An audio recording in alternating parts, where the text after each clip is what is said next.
আপনাদেরকে একটা ভিডিও দেখাবো, আমির হামজার একটা ভিডিও। তারপর আপনারা এই ভিডিওটা দেখে মন্তব্য করবেন একজন আলেম কিভাবে এতটা জঘন্য হয়।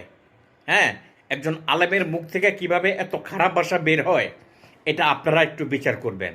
আপনারা ভিডিওটা আগে একটু দেখেন। খালেদা জিয়ার দ্বিতীয় ছেলের নাম কি? ও ও কয়কার বাদ দিয়ে যদি শুধুমাত্র হর্ষকার দিয়ে দেন। এই কো কো, ওর দাদি যদি ডাক দেয়, যার দাঁত নেই, কি বলে ডাকবে? কুকুর। বলবে কুকুর পানি নিয়ে আয়। এবার জাতির বিবেকের কাছে প্রশ্ন, এরা কি আলেম নাকি এরা জালেম? একজন মৃত মানুষ সম্পর্কে, সে যেই দলেরও হোক না কেন, একটা মৃত মানুষকে একটা কুকুরের সাথে তুলনা করা, এটা কোন ইসলামের পর্যায়ে পড়ে? এই বিচারের ভার আপনাদের উপর তুলে দিলাম। কমেন্ট বক্স খোলা আছে, আপনারা ইচ্ছা মতো গালিগালাজ করেন,